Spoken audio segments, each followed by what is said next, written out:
If Volkswagen built a Tiguan GTI, this would be it. Kase, this car's kind of a sleeper. What are we looking at? This is the Tiguan SEL R-Line Turbo. It's very simple. So that's a very long name for a very interesting car, because while this may look like a fairly standard Volkswagen crossover, it's actually something pretty special. Now, Kase, this third generation of Tiguan has been around for a little while now, and that car has a 2-liter turbo engine. In Kase, what kind of horsepower does the standard one make? Standard one makes 201 horsepower, which is fine, but this being the SEL R-Line Turbo, so it's top of the line, this car instead has 268 horsepower, 258 pound-feet of torque, so another 67 horsepower and another 51 pound-feet of torque, which is a pretty substantial gain. This is the same essential EA 888 engine. However, it's got beefed up pistons, rods, and, Tommy, something you've always wanted, a nitrided crankshaft. I've always said that. I came out of the womb and I said I was born to preach the nitrided crankshaft. But seriously, no. Volkswagen has done some cool stuff to this engine. They've even given it a bigger turbo. So this is not just a plug-in tune that changes the standard one to the SEL Turbo. There's actually a lot of hardware changes, and when you look at horsepower, 268 in this category, we're talking CR-V, RAV4, CX-5, Nissan Rogue. That's a lot of power for a car of this size in this category. I mean, this is way more power than the CR-V, it's more power than the Rogue, it's even more power than the CX-5 Turbo, and unlike the Mazda, you get all that power on standard fuel. There really is only one car, Kase, I can think of in this category that makes more power. Yeah, and it's the RAV4 Prime, which is a very fast crossover. Yeah. But this is not too far off. And the RAV4, it's called the plug-in now. I think they got rid of the Prime name. That's got an eCVT, right, where this has a conventional transmission. And they've also done some cool things to the design of this car. So up front, we've got the IQ lights. Yeah, and a little R badge there. Just a little subtle hint to maybe what's underneath the hood. It's got the continuous light bar. It's got this cool diamond pattern grille. It is piano black, so I worry a little bit about the durability. And then the wheels on this are also a little unusual for the segment. Yeah, it's a 20-inch wheel with a pretty cool design, a little bit of contrast on that machined surface and black in the center. So I think it's a pretty good looking wheel. Now you can option this car with a two-tone look with a black roof here. It's going to cost you about $350 extra, but it does give it a unique finish. And then out back you have this tail light with, of course, full LED, but it's got 3 different projection patterns for when you walk up to the car. So it'll actually give you a little greeting, which is pretty neat. Yeah. One other difference that the SEL R-Line Turbo has over the standard car is, of course, badging. So you've got that little turbo badge here. It's a little confusing though, right, Kase? Because every Tiguan's a turbo. Yeah, even the base car still has a turbo. And then it also has larger rear brakes. So they've actually upgraded the brakes, and these are pretty similar to the ones you're going to find on the Golf GTI. So there are big differences between this one and the standard car. But let's stop talking about that, Kase. Let's pop the trunk, see what the trunk space is like. Then we'll check out the inside, and we'll take it out on the road. It's actually got a really big usable trunk. Yeah, it does. And this one does also give you a spare tire, which is a nice thing to have. It's not guaranteed in new vehicles. Yeah. There's plenty that we test that don't have them. I also like this feature too. It's a fold down, totally flat load space when you pop those rear seats down. So pretty usable trunk volume back here. Now what's funny about the Tiguan, this is now in its 3rd generation. So the first one was small, then they made it really big for the 2nd generation. They've actually shrunk it down a little bit for this new generation. Yeah, so this car is actually a couple 100 pounds lighter than its predecessor, which is kind of a nice thing because this is in a class of vehicle where you want it to be reasonably compact. And the new styling on these cars as well, I think works really well. They've softened up some of the edges and some of the lines to make it a little bit more of a friendly, approachable, fun-looking car.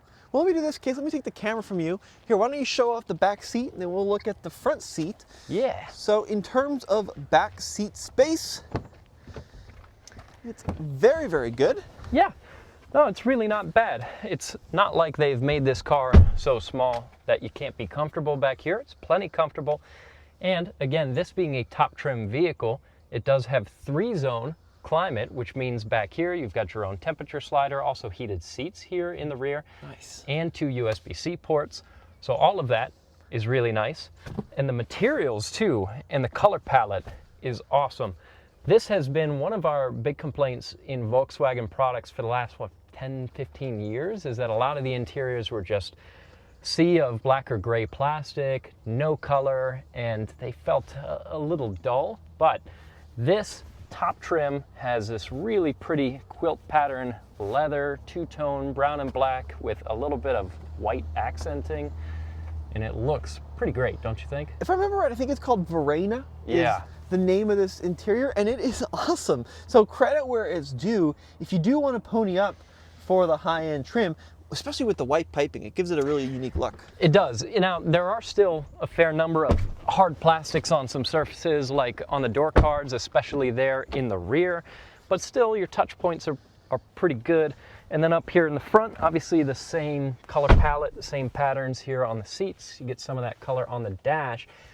And then there is some really cool ambient lighting that we really can't show off because it's daytime. We might be able to pull up some B-roll images. You can see it, look at that. But there's even a little bit of a pattern here in the dash that actually changes when you go through some of the settings and change up what mood, I guess, the interior is set to. This volume control also doubles as your drive mode selector. So we've got Eco, Comfort, Sport, Custom, Off-road, and Snow. A few different modes to choose from there, and this is a cool switch. I like that it's got a little screen built into it. It looks pretty neat.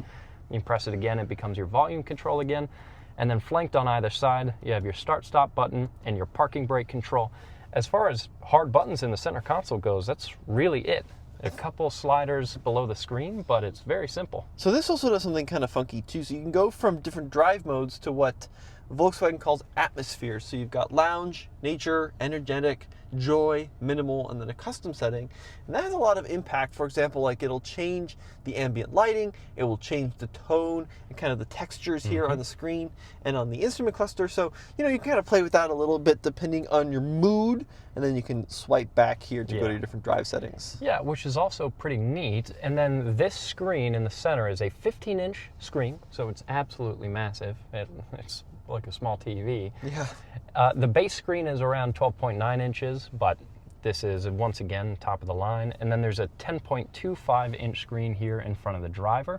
So a lot of technology, but Volkswagen, I think they have listened to some of the feedback from customers, from drivers, because there's physical switches, not the touch-sensitive controls here on the steering wheel, and that's nice. So you do get some real feedback from these buttons, which is important. So even though you don't have a lot of buttons and switches and knobs to control your infotainment, at least you do here on the steering wheel. So if you hate volume sliders, we got volume buttons, or you could just use the volume knobs. So you got a lot of different volume options. That's so true. Volkswagen's really listened. You also have shortcuts on the screen. The actual VW infotainment has gotten really good over the years. I think that it started out pretty rough, when it debuted like on the ID4 a bunch of years ago. And now it's actually fairly easy to use. So they've really listened and paid attention to people, and you've got these tiles that you can customize and move around. So a lot of good stuff here.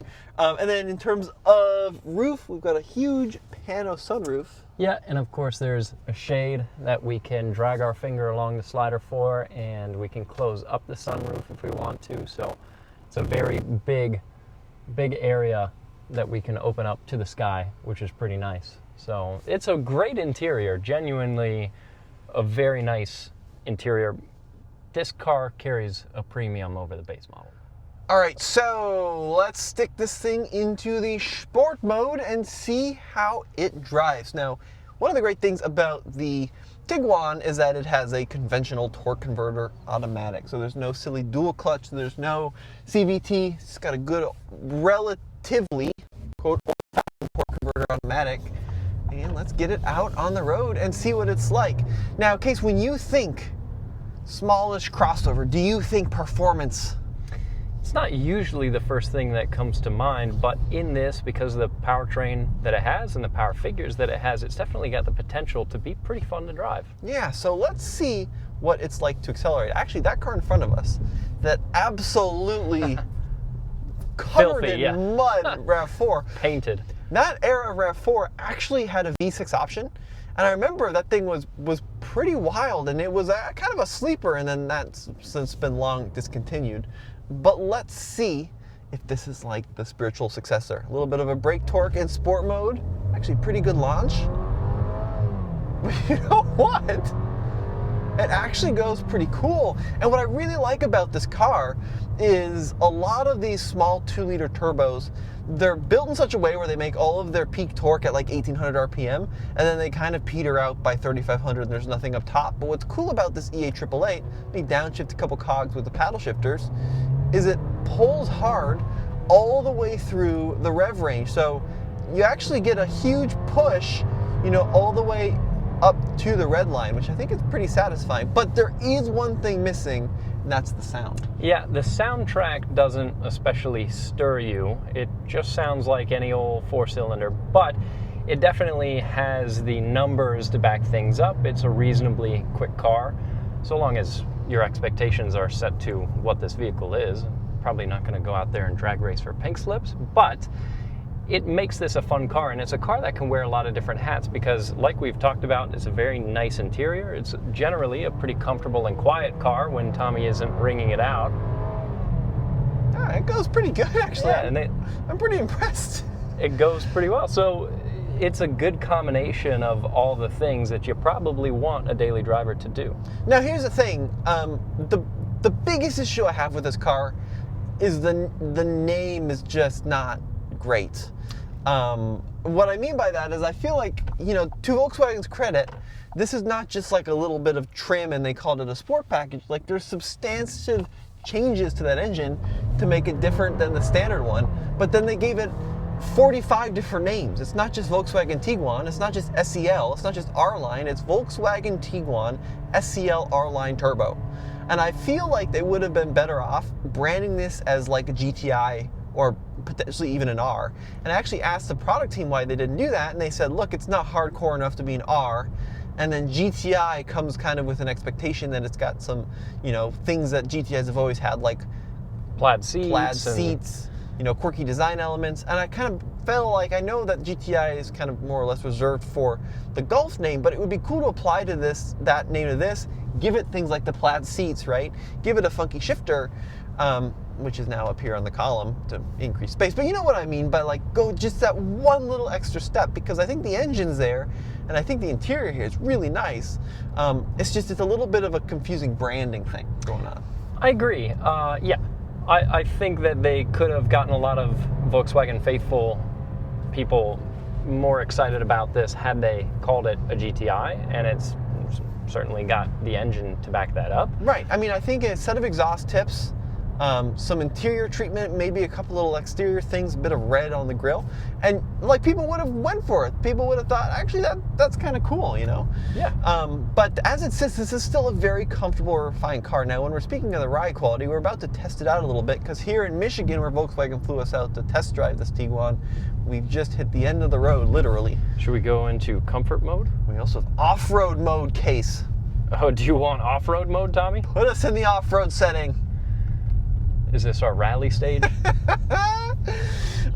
We do have standard all-wheel drive, which is cool, but so let's go, we'll dial it into the comfort setting. Now, how would you describe the ride quality on this Case? Pretty good?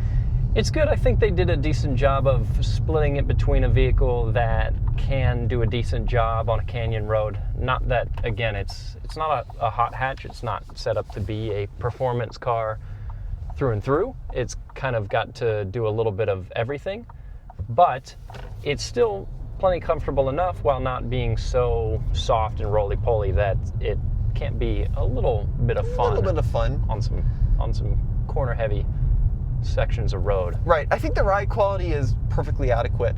If I recall, Volkswagen didn't do anything to like the suspension or the steering for this trim over the standard one, so it's more comfort than it is excitement in here, which is, I think, really realistically what you want in this category, because these are cars that have spent 99.9% of their time taking kids to school and going to the grocery stores and that kind of thing. So it's a very comfortable, refined ride.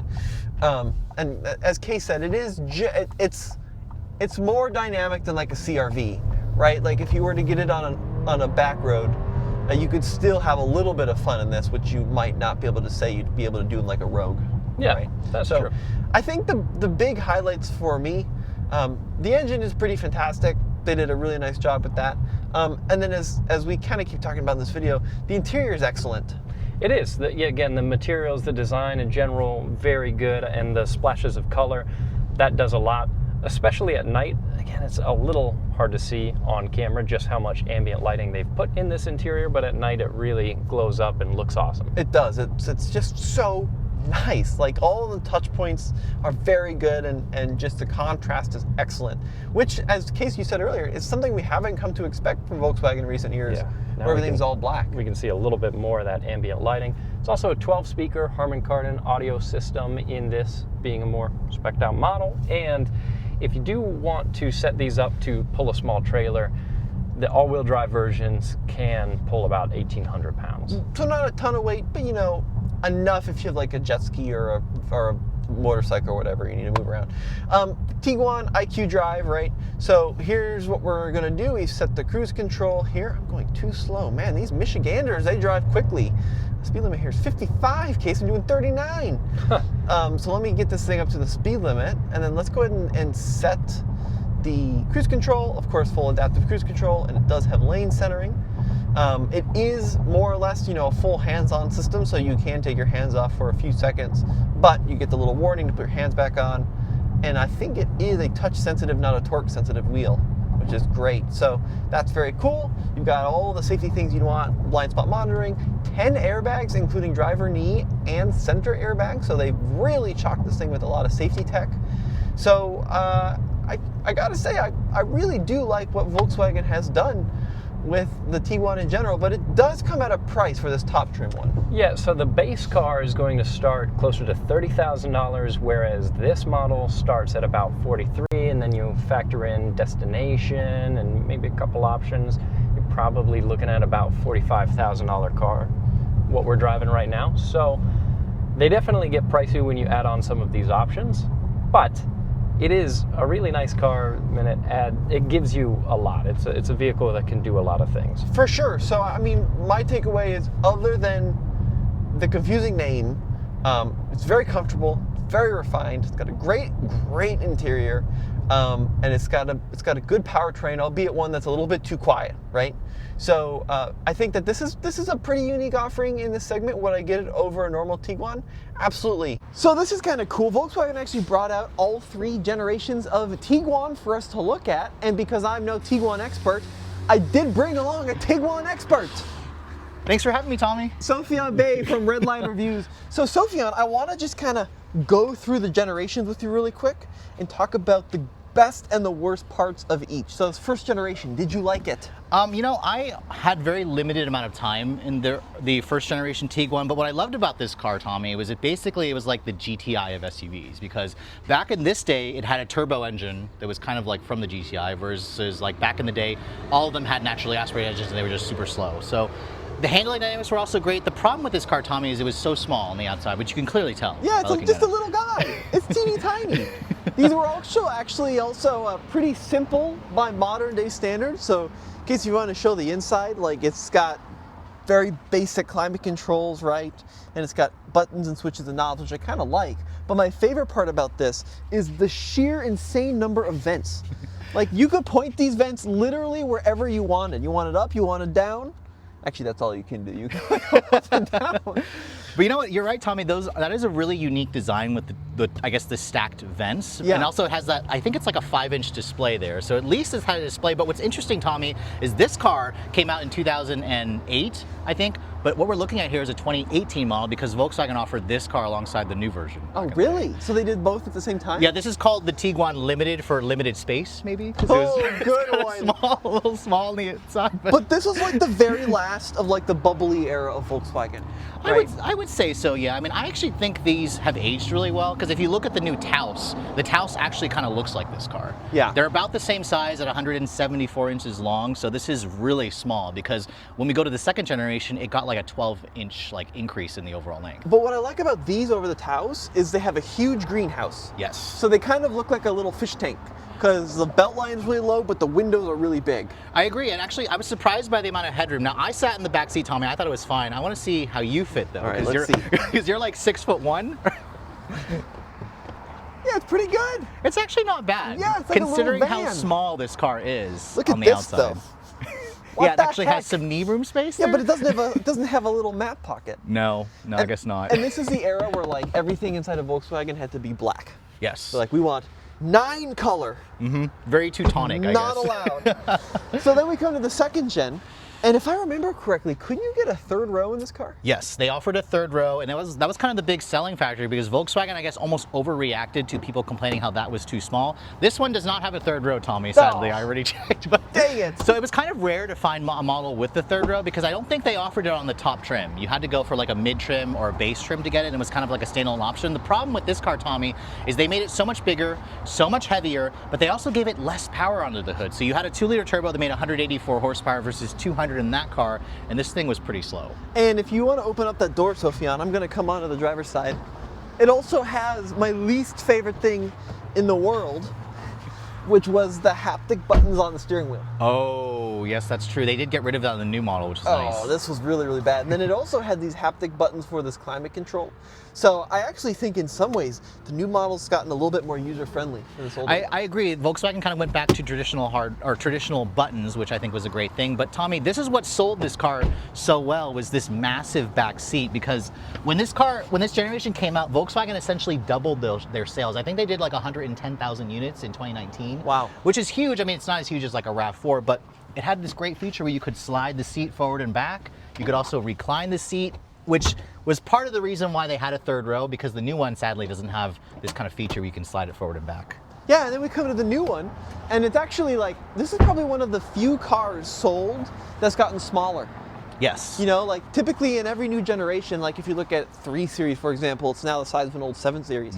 But the Tiguan went from really small to really big, and now it's kind of in the middle. Yeah, so this is supposed to be like the Goldilocks version, I guess, of the Tiguan, because Sure. it's 1.5 inches shorter, same wheelbase, but at the same time, what Volkswagen wanted to do is they wanted to take the driving dynamics from the first gen, but pair it with the bigger space on the inside with this new version. I think they accomplished that, Tommy. I don't know, what do you think? No, I mean, I think especially like if you look at the inside, it's definitely the most luxurious, right? And I Yes. love that they finally realized, hey, we can add color and splashes of contrast and people will like that. And real wood. You Yeah. don't even find real wood in a lot of its competitors, too. So over at your channel, Redline Reviews, you have a full review of this coming.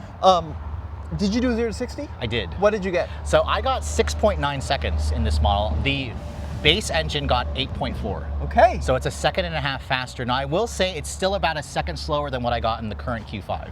Okay, interesting. I think it's because this car has an 8-speed auto versus the dual clutch in the Audi where Sure. you can actually launch it. But still, 6.9, Tommy, will allow this thing to finally keep up with RAV4 hybrids and CR-V hybrids, so you won't get smoked by them at the light. Yeah, for sure.